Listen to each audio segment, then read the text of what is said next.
Life of a true whistleblower is to choose to have a life with no real existence. You have to move like the wind. Right. You know, people, they say I'm homeless because they don't know where I live. But the truth is I live in 5 different states simultaneously. Yeah. See, I had to learn to play 3-card Monty with my life.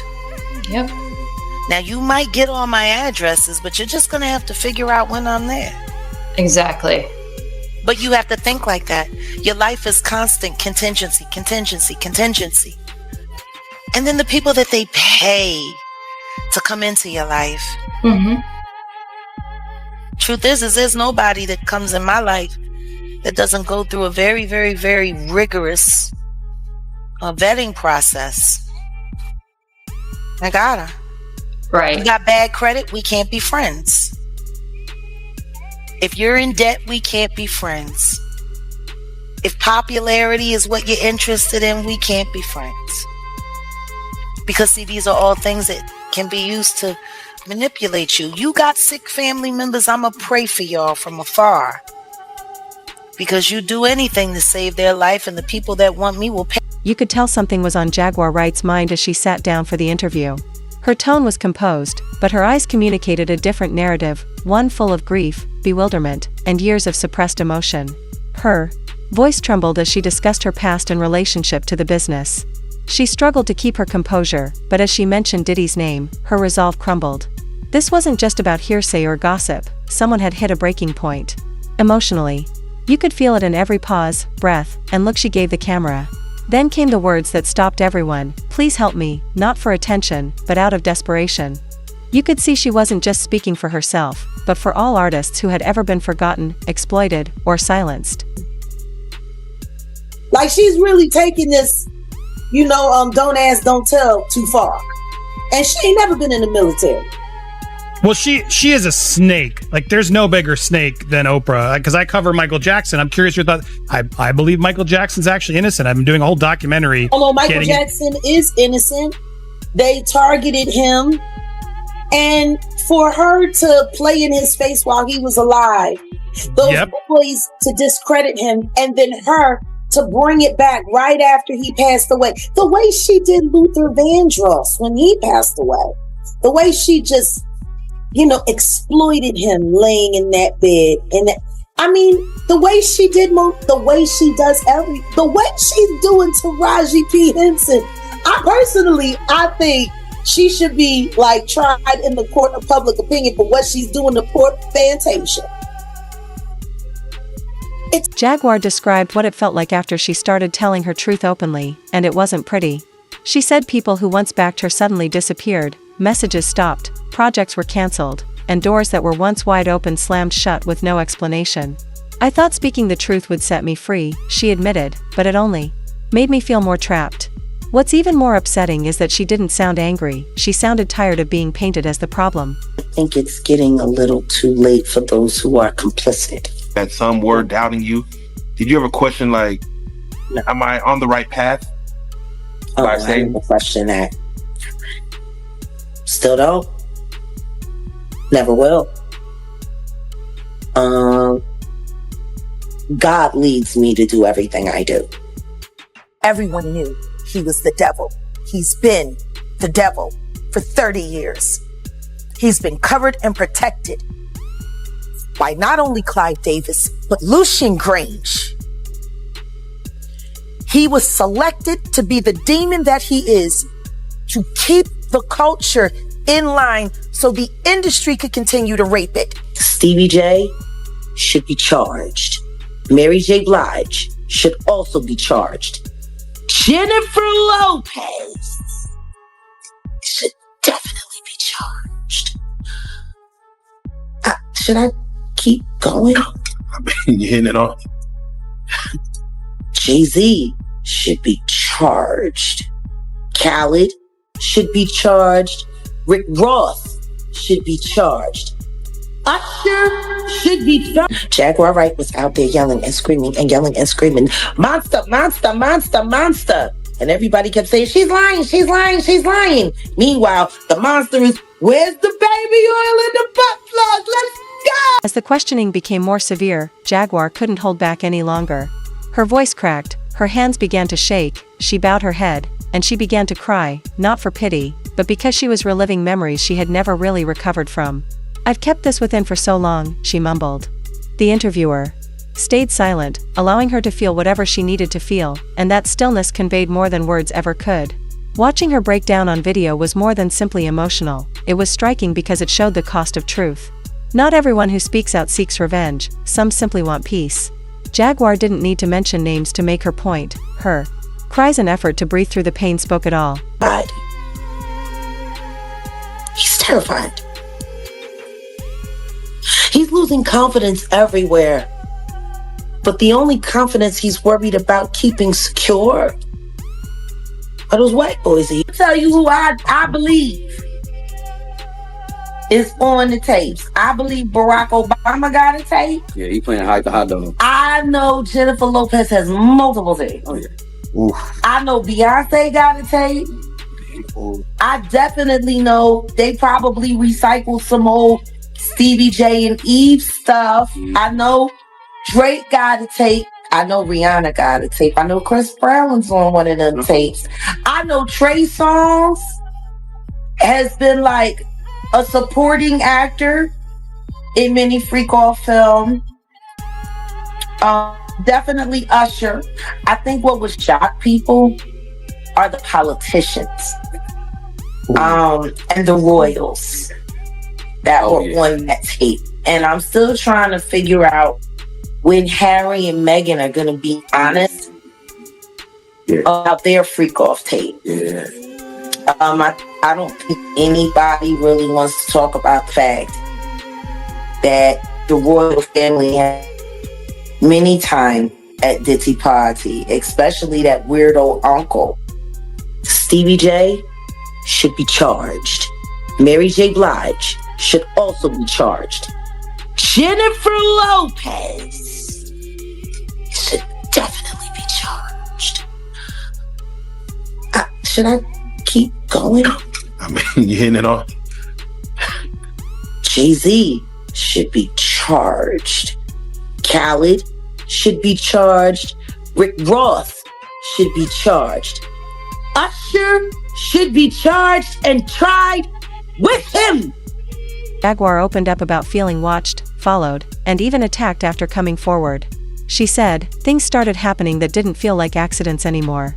It's not paranoia when strange things keep happening, she said. Eyes moving to the side.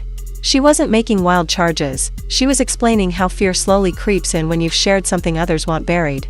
She talked about losing sleep, double-checking locks, and feeling dangerous in places that once. Uptown Records started with 5 people.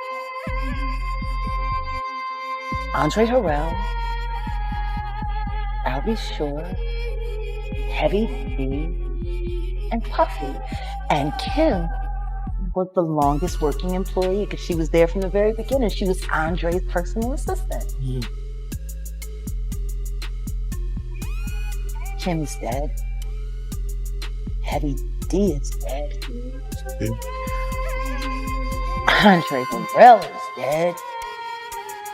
The only 2 left are Puffy and Al almost died. Isn't that interesting? That is interesting. Heavy D was found dead, face down in the heart attack. Andre Harrell, heart attack. Kim died from pneumonia, but there's the first coroner's report that said that she died. It was ruled a homicide, and they found toxins in her body to prove that she had been poisoned. You know, they have poisons that create heart attack and pneumonia-like symptoms. And then right after that, Al had a meeting, and I was going to meet up with him because we were in Vegas. And then the next thing you know, you want to know what they all had in common, though? The survivors and the late of Uptown Records, they were all writing tell-all books. Andre was writing a book right before he died. Heavy D was working on a book before he died. Kim Porter was working on a book before she died. And Al B. Sure was working on the documentary of his life. And then he goes into a... Has Puffy ever been in a coma? Has anything happened to him? He must be the luckiest, because it seems like everybody that worked at Uptown Records from the very beginning. As Jaguar continued, her emotions overflowed once more, and this time she didn't hold back. She sobbed freely, wiping her face as she explained how speaking out had affected not only her work but her entire life. She claimed she had lost bonds, chances, and even portions of herself. "I used to sing to heal people," she murmured softly. "Now, I speak to survive." That line hit home, because it showed that this wasn't about chasing headlines, it was about trying to find herself in a world that was constantly attempting to quiet her. She said all she ever wanted was honesty, but all she got was isolation, and even though her voice cracked and her eyes were red, she kept speaking. That level of strength is uncommon, and it needs to be heard. Jennifer Lopez and her grand witch status. Oh, yes. Don't look me in my eyes. Yeah, because you're a witch and you don't want them to see what's hiding behind there. Now they're talking about the killing of the pigeons in the park and Diddy got off and all of that. Everyone who knows Jennifer Lopez knows she's very heavy into Santeria. And her first husband has gone on the record and said that she does rituals and she's a witch. Animal sacrifices covered in blood. We also know that she was allegedly the gun mule for the club shooting. For the shooting of Natanya Rubin. Exactly. And she's the one who threw the gun out the window. And then they got Diddy off the hook. And then Shine Barrow was thrown into jail. And there's also a woman, allegedly, that sat and watched an underage child be raped by Diddy and another celebrity. And that was the night of the VMAs years ago when Diddy was with J-Lo. I looked it up. They were actually at least one of the after parties together. That's when she wore the famous white outfit, the stupid bandana. Yeah. Now, is it your opinion that she is the woman that sat and watched Diddy and another celebrity child, if that story is I would not be surprised. But do you know who I would rather see a woman preside over? Jennifer Lopez. When she's finally held accountable for the part she played in the harm that was put on Natanya Rubin's life. Do you think they'll bring up charges on Jennifer Lopez? They better. She committed perjury. And the attorney that was representing the defense side of that suborned perjury. Last time I checked, there's no statute of limitation on perjury. We can start there. Let's bring Jenny to the cell block. She's been to every other block.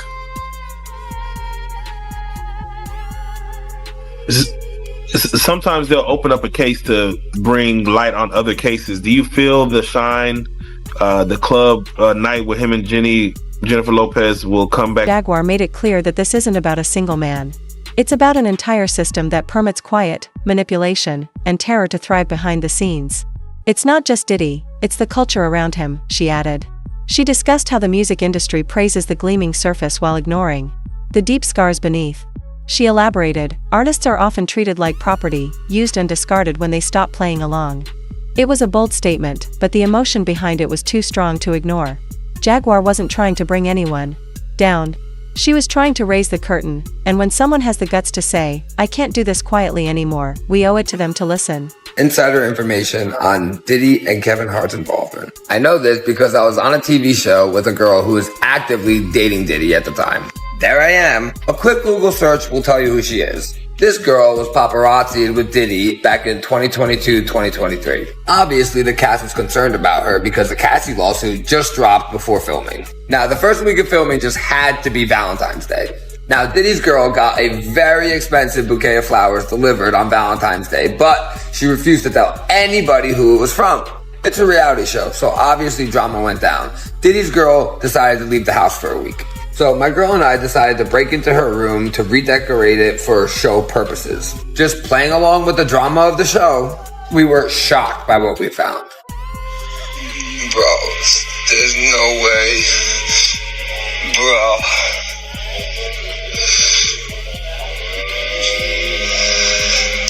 Oh my God, from Puff.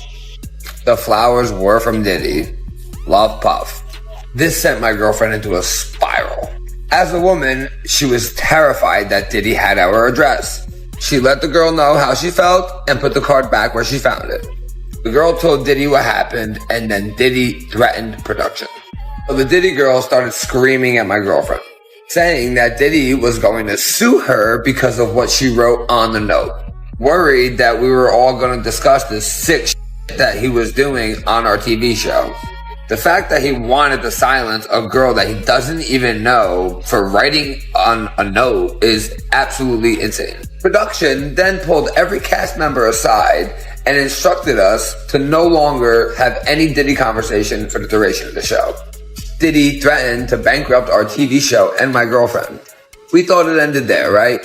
But then Diddy's girl got mentioned in a lawsuit that came out publicly. When this went down, Diddy's girl happened to be in a fight with another castmate. Now that castmate just happened to be dating J-Lo's ex-boyfriend Casper.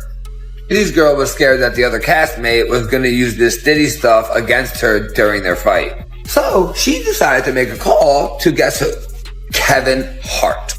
Now at the time, none of us knew it was actually Kevin Hart until later on. So Kevin Hart called Casper and threatened him to make sure he gets his girl in check on the show. Now Casper's girlfriend told all of us that Diddy's girl was also sleeping with Kevin Hart, who happens to be married with children and best friends with Diddy. Kevin Hart clearly made the call to Casper to ensure that Diddy's girl stayed quiet about the affair that him and her were having, because once again, he's married. Kinda weird that Diddy and Kevin Hart are both sleeping with the same girl and threatening our TV show, isn't it? Now listen, I'm just an ordinary blue-collar worker from Jersey, okay? Who happens to be dating a famous OF model, which is how I got on the show in the first place. Now, I'm not a social media star, I'm not famous, I have no reason to lie about any of this shit, okay? Now, the only reason I'm telling you guys all this is because when I was in Hollywood filming this TV show, I went through some sick, twisted okay, so let me know if you guys want. The interviewer sat in startled quiet as Jaguar spilled her heart out. There was no script. No spectacular reactions, just a real human connection. At one point, the interviewer just stated, "I'm sorry this happened to you." That tiny act meant everything because, in a society when people are quick to condemn and slow to sympathize, that moment of support was important. Jaguar clearly needed to hear that, just one person confirming she wasn't insane, exaggerated, or making things up. That moment reminded viewers that sometimes the most healing thing we can do is simply accept someone's grief without questioning it. Diddy and Kevin Hart doing with the same girl. Said girl was named as a paid S worker in a public Diddy lawsuit which came out while we were filming. It makes me wonder, what the hell is going on between the two of them? Because sharing the same alleged S worker is pretty sketchy. My questions are, why were Diddy and Kevin Hart, two of the most famous men in Hollywood, doing even in the vicinity of our low-budget, no-name Tubi show? Why were they going through such great lengths to silence people on such a small project? Shouldn't they not care? Isn't all this way... He's worse than Diddy, and I believe absolutely. Do you believe he's higher up, in the food chain above? Now he is. Now he is. He wasn't, which is why I know he's doing everything that he can do to play both sides against the middle, to make sure that Diddy goes down and he stays clean. Do you think he's scared right now? Do you think Beyonce's scared? Oh, absolutely. Did you know that Tony Busby, the lawyer that's doing all the Diddy lawsuits, just got sued? Oh, yeah, I saw that.